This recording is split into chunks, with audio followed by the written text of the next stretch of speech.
Olá pessoal, tudo bem?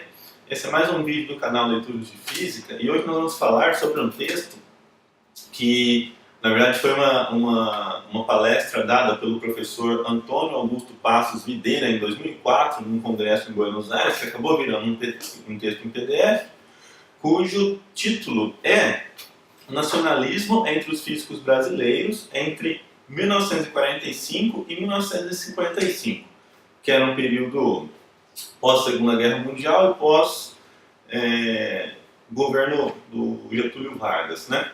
Esse texto, por que eu resolvi falar dele? Muitas vezes a gente conhece a história, né, da ciência, ou de culturas, ou no caso aqui de físicos, de outros países, né, como por exemplo Estados Unidos e países da Europa, mas a gente conhece pouca história da ciência e da física no Brasil, né? Então a gente ouve muito falar do Einstein, do Stephen Hawking e outras aí celebridades da física, mas a gente não conhece necessariamente a fundo a história da física e os físicos brasileiros e suas contribuições. Então, hoje, né, nesse texto, nesse vídeo curto, a minha intenção é comentar um pouco sobre essa palestra, né, que virou um texto, e citar apenas dois físicos brasileiros contemporâneos dessa época, entre 1945 e 1955, e algumas de suas contribuições e pensamentos que foram descritas nesse texto. O primeiro físico que eu gostaria de comentar é o César Lattes, né? Ele é um físico que ele nasceu em 1924 em Campinas e ele é conhecido tanto na comunidade de físicos no Brasil como internacionalmente pela sua participação na descoberta de uma partícula denominada meson pi, que rendeu o prêmio Nobel para o chefe do laboratório na época, lá em Bristol, na Inglaterra, em 1950. Dentre outras atividades dele realizadas no Brasil, ele foi um dos principais fundadores do que se chama CBPF, que é o Centro Brasileiro de Pesquisas Físicas, localizado no Rio de Janeiro, que pode se considerar um centro de excelência em física no Brasil, onde é desenvolvido várias áreas de pesquisa e com amplo apoio financeiro e cooperação internacional. Então, esse é o nosso primeiro físico, César Lattes, que muito do que existe na física hoje no Brasil se deve às suas atuações nesse sentido. O próximo físico é o José Leite Lopes, que é um físico que nasceu em 1918, no Rio de Janeiro. Ele também foi um dos fundadores do CBPF, que eu mencionei agora há pouco. Esse José Leite Lopes, ele foi o primeiro físico brasileiro a receber um título de doutor em Princeton, nos Estados Unidos. Ele também foi orientado por um físico muito famoso internacionalmente, conhecido como Wolfgang Pauli, tá? Também detentor do prêmio Nobel.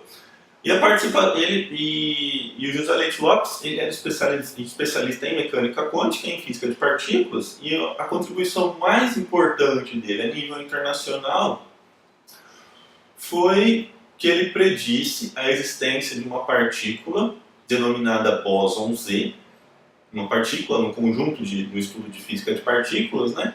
E esse estudo dele foi usado mais tarde por três físicos famosos para demonstrar que a interação, a força eletromagnética e a força fraca, onde essa força fraca é uma força que atua apenas no nível atômico, essas duas forças elas são unificadas em uma força denominada força eletrofraca. Então, o trabalho do José Leite Lopes, um físico brasileiro, foi extremamente importante. Ele tem outras contribuições, mas eu acredito que essa seja a mais relevante dessa para passar para vocês.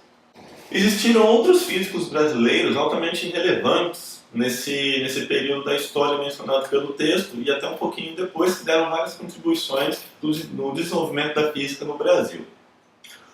Porém, eu vou ficar aqui somente mencionando esses dois e dizer que esses dois físicos, o César Lattes e o José Leite Lopes e outros, Eles fizeram parte do primeiro grupo de físicos no Brasil no momento em que a física estava começando a se estabelecer de forma permanente e sólida no país.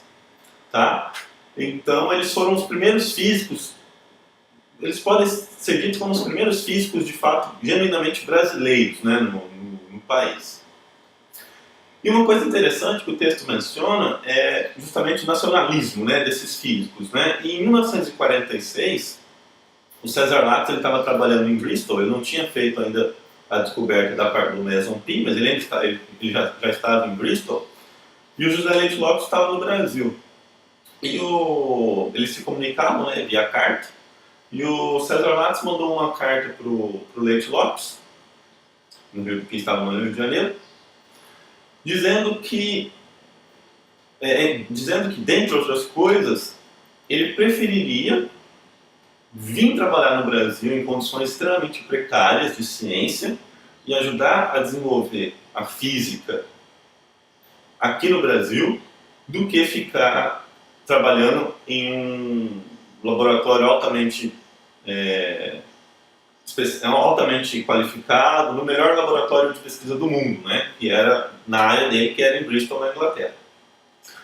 E ele cita, né, que um dos motivos dele era o patriotismo e que era muito melhor você poder ajudar as pessoas, né, de um lugar precário do que ganhar um Nobel em um lugar de condições excelentes.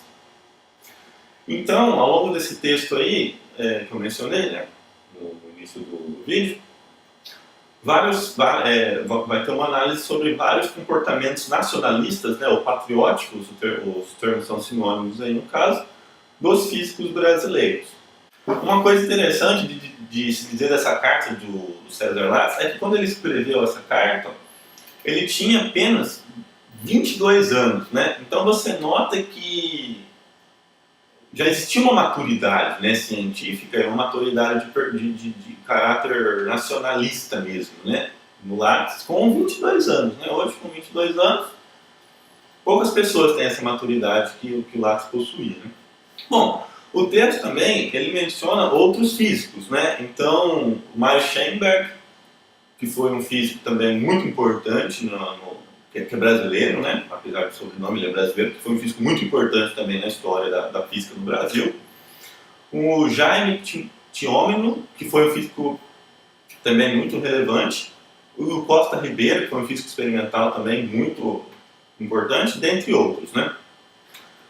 Bom, o texto, ele vai basicamente, como eu já mencionei, né, dizer sobre o comportamento desses físicos numa história, numa época do Brasil, pós Getúlio Vargas, né, pós Segunda Guerra Mundial, o relacionamento desses físicos com as universidades brasileiras, né, que não eram muitas, né, e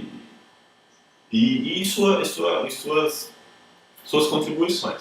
Bom, uma coisa também que a gente não conhece muito, né, muitas pessoas não conhecem, além do CBPF, que é o Centro Brasileiro de Pesquisas Físicas, mas existem várias instituições no Brasil que se dedicam à divulgação e à pesquisa, né, de ciência, em particular a física. Né?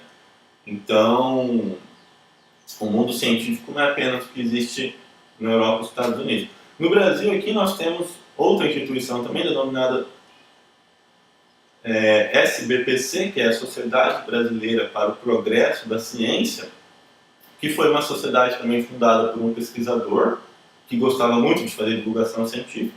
E hoje essa sociedade é muito grande e ela promove, né, a divulgação da ciência em todo o Brasil, é muito importante também. Bom, pessoal, era isso que eu ia comentar. Eu acho que vale a pena dar uma lida no texto, que eu vou deixar o link aqui embaixo, junto com outros links bacanas para vocês poderem ler.